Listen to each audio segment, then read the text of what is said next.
The study of the history of clothing and textiles traces the availability and use of textiles and other materials and the development of technology for the making of clothing over human history. The wearing of clothing is exclusively a human characteristic and is a feature of most human societies. It is not known when humans began wearing clothes, but anthropologists believe that animal skins and vegetation were adapted into coverings as protection from cold, heat and rain, especially as humans migrated to new climates, and an alternative hypothesis is that covering may have been first used for other purposes, such as magic, decoration, cult, or prestige, and later found to be practical as well. Clothing and textiles have been important in human history and reflects the materials available to a civilization as well as the technologies that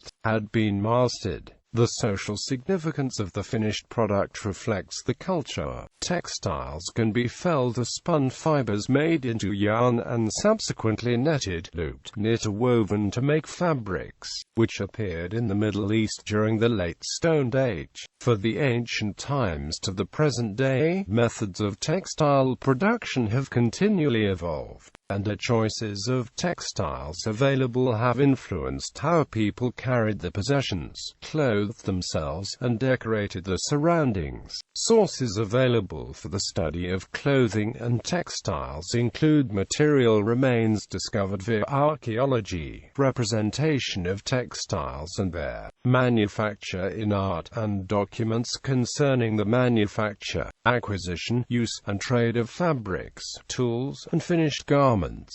Scholarship of textile history, especially its earlier stages, is part of material culture studies. Prehistoric development. The development of textile and clothing manufacture in prehistory has been the subject of a number of scholarly studies since the late 20th century. These sources have helped to provide a coherent history of these prehistoric developments. Evidence suggests that humans may have begun wearing clothing as far back as 10,000 to 50,000 years ago. Early adoption of fibrous apparel. Genetic analysis suggests that the human body louse, which lives in clothing, may only have diverged from the head louse some 107 millennia ago, which supports evidence that humans began wearing clothing at around this time. These estimates predate the first known human exodus from Africa, although other hominid species who may have worn clothes and shared these louse infestations appear to have migrated earlier. Initial manufacture of clothes. Possible sewing needles have been dated to around 40,000 years ago. The earliest definite examples of needles originate from the Solutrean culture, which existed in France from 19,000 BC to 15,000 BC. The earliest dyed flax fibers have been found in a prehistoric cave in the Republic of Georgia and date back to 36,000 BP. The earliest evidence of weaving comes from impressions of textiles and basketry and nets on little pieces of hard clay, dating from 27,000 years ago and found in Dolní Věstonice in the Czech Republic. At a slightly later date, the Venus figurines were depicted with clothing. Those from Western Europe were adorned with basket hats or caps, belts worn at the waist, and a strap of cloth that wrapped around the body right above the breast. Eastern European figurines wore belts, hung low on the hips, and sometimes string skirts. Archaeologists have discovered artifacts from the same period that appear to have been used in the textile arts: net gauges, spindle needles, and weaving sticks.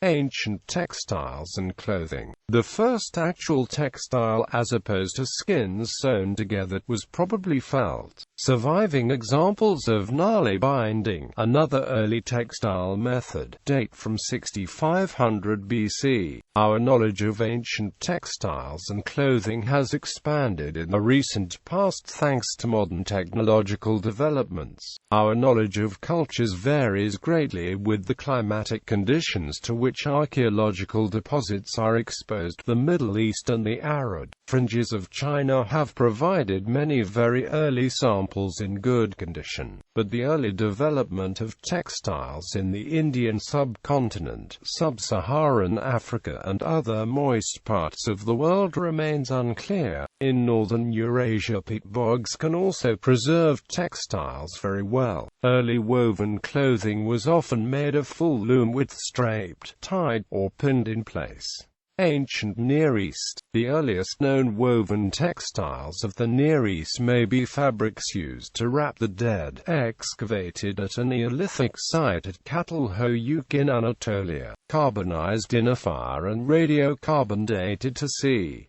6000 BC. Evidence exists of flax cultivation from c. 8000 BC in the Near East, but the breeding of sheep with a woolly fleece rather than hair occurs much later, c. 3000 BC. Ancient India. The inhabitants of the Indus Valley Civilization used cotton for clothing as early as the 5th millennium BC, 4th millennium BC. Ancient Egypt. Evidence exists for production of linen cloth in ancient Egypt in the Neolithic period, c. 5500 BC. Cultivation of domesticated wild flax, probably an import from the Levant, is documented as early as c. 6000 BC. Other bast fibers including rush, reed, palm, and papyrus were used alone or with linen to make rope and other textiles. Evidence for wool production in Egypt is scanty at this period. Spinning techniques included the drop spindle, hand-to-hand spinning, and rolling on the thatch. Yarn was also spliced. A horizontal ground loom was used prior to the New Kingdom, when a vertical two-beam loom was introduced, probably from Asia. Linen bandages were used in the burial custom of mummification, and art depicts Egyptian men wearing linen kilts and women in narrow dresses with various forms of shirts and jackets, often of sheer pleated fabric. Ancient China. The earliest evidence of silk production in China was found at the sites of Yangshao culture in Xia, Shanxi, where a cocoon of Bombyx mori, the domesticated silkworm, cut in half by a sharp knife is dated to between 5000 and 3000 BC. Fragments of primitive looms are also seen from the sites of Hemudu culture in Yuyao, Zhejiang, dated to about 4000 BC. Scraps of silk were found in a Liangzhu culture site at Qin's Hanyang in Huzhou, Zhejiang, dating back to 2700 BC. Other fragments have been recovered from royal tombs in the Shang dynasty. Under the Shang dynasty, Han Chinese clothing. A Han food consisted of a yi, a narrow-cuffed, knee-length tunic tied with a sash, and a narrow, ankle-length skirt, called shang, worn with a bixi, a length of fabric that reached the knees. Clothing of the elite was made of silk in vivid primary colors.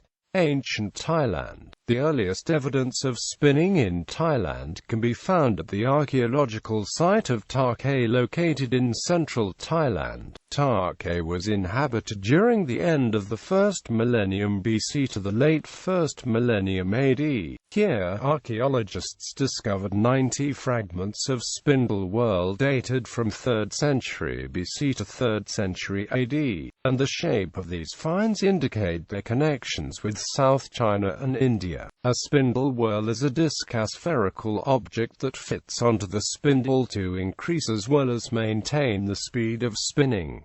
Ancient Japan. The earliest evidence of weaving in Japan is associated with the Jomon period. This culture is defined by pottery decorated with cord patterns. In a shell mound in the Miyagi prefecture, dating back about 5500, some cloth fragments were discovered made from bark fibers. Hemp fibers were also discovered in the Torihama shell midden, Fukui prefecture, dating back to the Jomon period, suggesting that these plants could also have been used for clothing. Some pottery pattern imprints depict also fine map designs, proving the weaving techniques tunics. The patterns on the Jomon pottery show people wearing short upper garments, close-fitting trousers, funnel sleeves, and rope-like belts. The depictions also show clothing with patterns that are embroidered or painted arched designs, though it is not apparent whether this indicates what the clothes look like or whether that simply happens to be the style of representation used. It is interesting to note that the pottery also shows no distinction between male and female garments. This may have been true because during the time period clothing was more for decoration than social distinction, but it might also just be because of the representation on the pottery rather than how people actually dressed at the time. Since bone needles were also found, it is assumed that they wore dresses that were sewn together. Next was the Yayoi period, during which rice cultivation was developed. This led to a shift from hunter-gatherer communities to agrarian societies, which had a large impact on clothing. According to Chinese literature from that time period, clothing more appropriate to agriculture began to be worn. For example, unsewn fabric wrapper around the body and poncho-type garments with head holes cut into them. This same literature also indicates that pink or scarlet makeup was worn, but also that mannerisms between people of all ages and genders were not very different. However, this is debatable, as there were probably cultural prejudices in the Chinese document. There is a common Japanese belief that the Yayoi time period was quite utopian before Chinese influence began to promote the use of clothing to indicate age and gender. From 300 to 550 AD was the Yamato period, and here much of the clothing style can be derived from the artifacts of the time. The tomb statues especially tell us that the clothing style changed from the ones according to the Chinese accounts from the previous age. The statues are usually wearing a two-piece outfit that has an upper piece with a front opening and close-cut sleeves with loose trousers for men, and a pleated skirt for women. Silk farming had been introduced by the Chinese by this time period, but due to silk's cost it would only be used by people of certain classes or ranks. The following periods were the Asuka and Nara, when Japan developed a more unified government and began to use Chinese laws and social rankings. These new laws required people to wear different styles and colors to indicate social status. Clothing became longer and wider in general, and sewing methods were more advanced. Classical period Philippines. The classical Filipino clothing varied according to cost and current fashions, and so indicated social standing. The basic garments were the bahag and the tube skirt, what the Mara now call malong, or a light blanket wrapped around instead. But more prestigious clothes, lifin, were added for public appearances and especially on formal occasions, blouses and tunics, loose smocks with sleeves, capes, or ankle-length robes.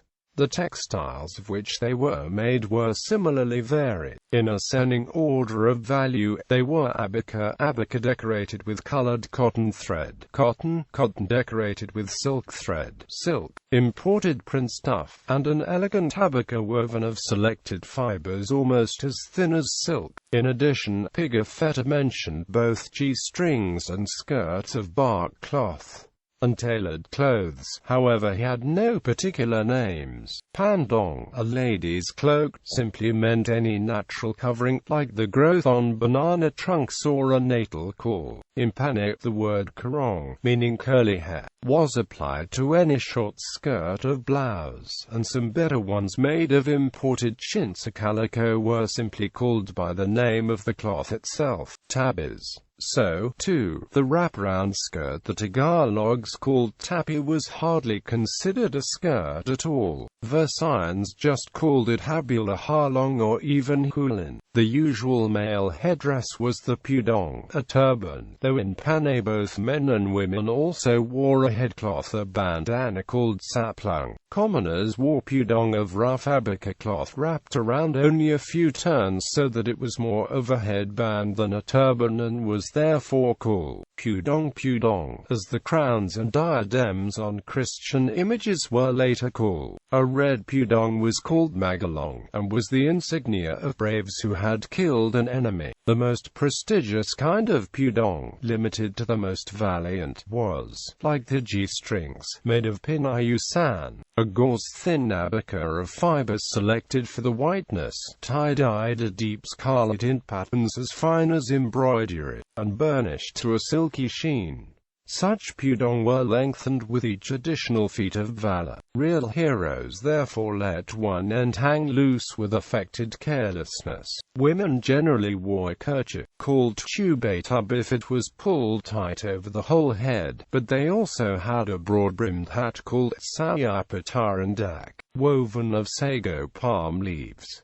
Some were evidently signs of rank. When Humabone's queen went to hear mass during Magellan's visit, she was preceded by 3 girls carrying one of her hats, a headdress from Cebu with a deep crown, used by both sexes for travel on foot or by boat, was called sarok, which actually meant to go for water. The textile trade in the ancient world, the exchange of luxury textiles, was predominant on the Silk Road, a series of ancient trade and cultural transmission routes that were central to cultural interaction through regions of the Asian continent, connecting east and west by linking traders, merchants, pilgrims, monks, soldiers, nomads and urban dwellers from China to the Mediterranean Sea during various periods of time. The trade route was initiated around 114 BC by the Han dynasty, although earlier trade across the continents had already existed. Geographically, the Silk Road or Silk Route is an interconnected series of ancient trade routes between Chang'an in China, with Asia Minor and the Mediterranean extending over 8,000 kilometers on land and sea. Trade on the Silk Road was a significant factor in the development of the great civilizations of China, Egypt, Mesopotamia, Persia, the Indian subcontinent, and Rome, and helped to lay the foundations for the modern world. Classical antiquity dress in classical antiquity favored wide, unsewn lengths of fabric, pinned and draped to the body in various ways. Ancient Greek clothing consisted of lengths of wool or linen,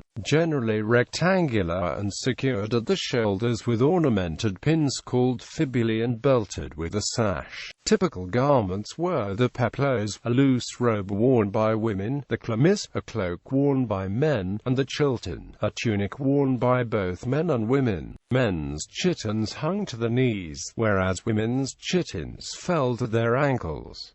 A long cloak called a harmation was worn over the peplos or chlamys.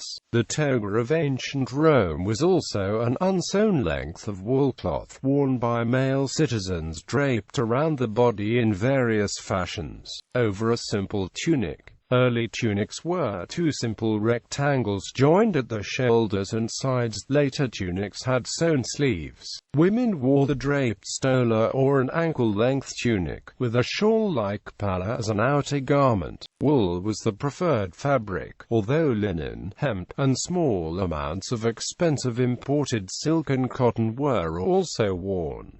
Iron Age Europe. The Iron Age is broadly identified as stretching from the end of the Bronze Age around 1200 BC to 500 AD and the beginning of the medieval period. Bodies and clothing have been found from this period, preserved by the anaerobic and acidic conditions of peat bogs in northwestern Europe. A Danish recreation of clothing found with such bodies indicates woven wool dresses, tunics and skirts. These were largely unshaped and held in place with leather belts and metal brooches or pins. Garments were not always plain, but incorporated decoration with contrasting colors, particularly at the ends and edges of the garment. Men wore breeches, possibly with lower legs wrapped for protection, although bushi Shea states that long trousers have also been found. Warmth came from woolen shawls and capes of animal skin, probably worn with the fur facing inwards for added comfort. Caps were worn, also made from skins, and there was an emphasis on hair arrangements, from braids to elaborate Subian knots. Soft laced shoes made from leather protected the foot. Medieval clothing and textiles. The history of medieval European clothing and textiles has inspired a good deal of scholarly interest in the 21st century. Elizabeth Crowfoot, Francis Pritchard, and Kay Staniland authored Textiles and Clothing. Medieval finds from excavations in London, c. 1150 c. 1450. The topic is also the subject of an annual series, Medieval Clothing and Textiles, edited by Robert Netherton and Professor Gail R. Owen Crocker of Anglo-Saxon Culture at the University of Manchester. Byzantium. The Byzantines made and exported very richly patterned cloth, woven and embroidered for the upper classes, and resist dyed and printed for the lower. By Justinian's time, the Roman toga had been replaced by the tunica, or long chilton, for both sexes, over which the upper classes wore various other garments, like a dalmatica, a heavier and shorter type of tunica. Short and long cloaks were fastened on the right shoulder. Leggings and hose were often worn, but are not prominent in depictions of the wealthy. They were associated with barbarians, whether European or Persian. Early medieval European dress changed gradually in the years 400 to 1100.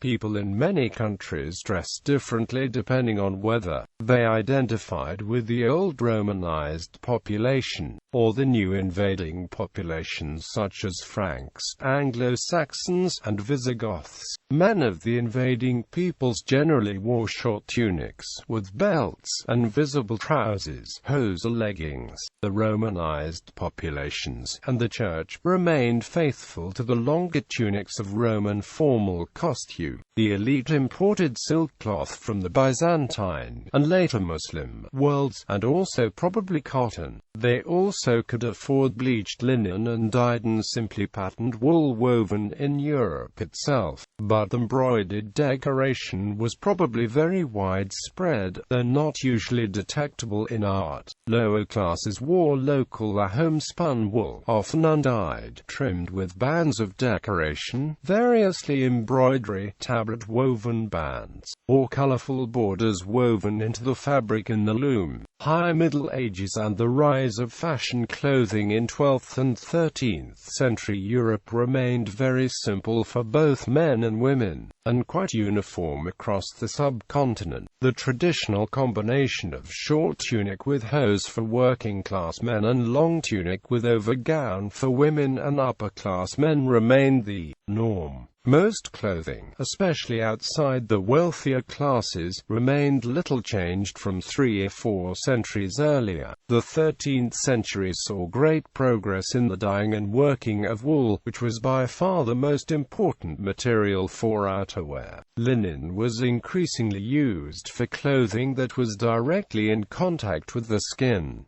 Unlike wool, linen could be laundered and bleached in the sun. Cotton, imported raw from Egypt and elsewhere, was used for padding and quilting, and cloths such as buckram and fustian. Crusaders returning from the Levant brought knowledge of its fine textiles, including light silks, to Western Europe. In Northern Europe, silk was an imported and very expensive luxury. The well-off could afford woven brocades from Italy or even further afield. Fashionable Italian silks of this period featured repeating patterns of roundels and animals, deriving from Ottoman silk weaving centers in Bursa, and ultimately from Yuan dynasty China via the Silk Road. Cultural and costume historians agree that the mid-14th century marks the emergence of recognizable fashion in Europe. For this century onwards, Western fashion changed at a pace quite unknown to other civilizations, whether ancient or contemporary. In most other cultures, only major political changes, such as the Muslim conquest of India, produced radical changes in clothing, and in China, Japan, and the Ottoman Empire fashion changed only slightly over periods of several centuries. In this period, the draped garments and straight seams of previous centuries were replaced by curved seams and the beginnings of tailoring, which allowed clothing to more closely fit the human form, as did the use of lacing and buttons. A fashion for parti-colored garments made of two contrasting fabrics, one on each side, arose for men in mid-century, and was especially popular at the English court. Sometimes just the hose would be different colors on each leg. Renaissance and early modern period.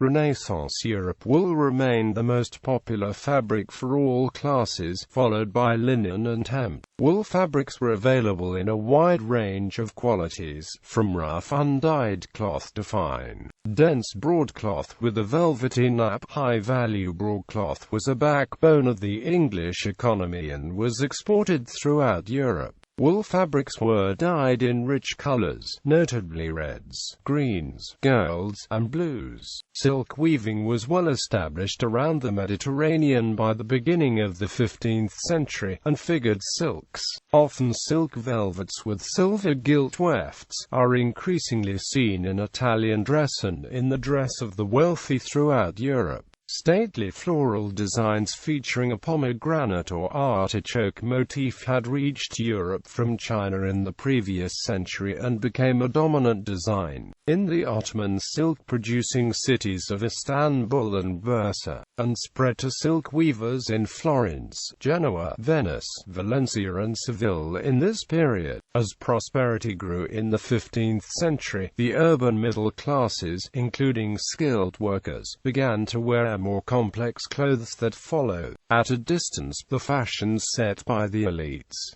National variations in clothing increased over the century. Early modern Europe. By the first half of the 16th century, the clothing of the Low Countries, German states, and Scandinavia had developed in a different direction than that of England, France, and Italy, although all absorbed the sobering and formal influence of Spanish dress after the mid-1520s. Elaborate slashing was popular, especially in Germany. Black was increasingly worn for the most formal occasions. Bob and lace arose from passementerie in the mid-16th century, probably in Flanders. This century also saw the rise of the ruff, which grew from a mere ruffle at the neckline of the shirt or chemise to immense cartwheel shapes. At the most extravagant, ruffs required wire supports and were made of fine Italian reticella, a cutwork linen lace. By the turn of the 17th century, a sharp distinction could be seen between the sober fashions favored by Protestants in England and the Netherlands, which still showed heavy Spanish influence, and the light, revealing fashions of the French and Italian courts. The great flowering of needle lace occurred in this period. Geometric reticella deriving from cutwork was elaborated into true needle lace of unto in aria, which reflected the scrolling floral designs popular for embroidery. Lace-making centers were established in France to reduce the outflow of cash to Italy.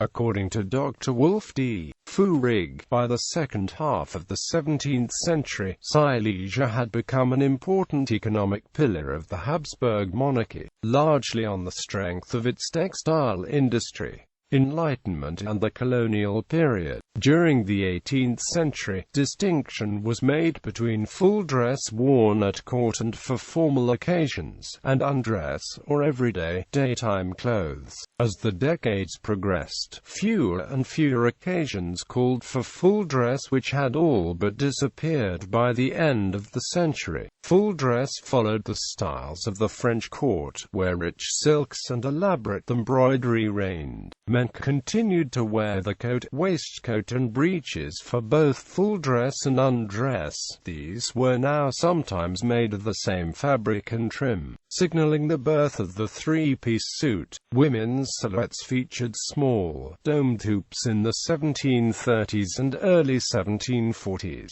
which were displaced for formal court wear by side hoops or panniers, which later widened to as much as 3 feet to either side at the court of Marie Antoinette. Fashion reached heights of fantasy and abundant ornamentation, before new enthusiasms for outdoor sports and country pursuits and a long simmering movement towards simplicity and democratization of dress under the influence of Jean-Jacques Rousseau and the American Revolution led to an entirely new mode and the triumph of British woolen tailoring. Following the French Revolution, for women's dresses, Indian cottons, especially printed chintzes, were imported to Europe in large numbers, and towards the end of the period simple white muslin gowns were in fashion.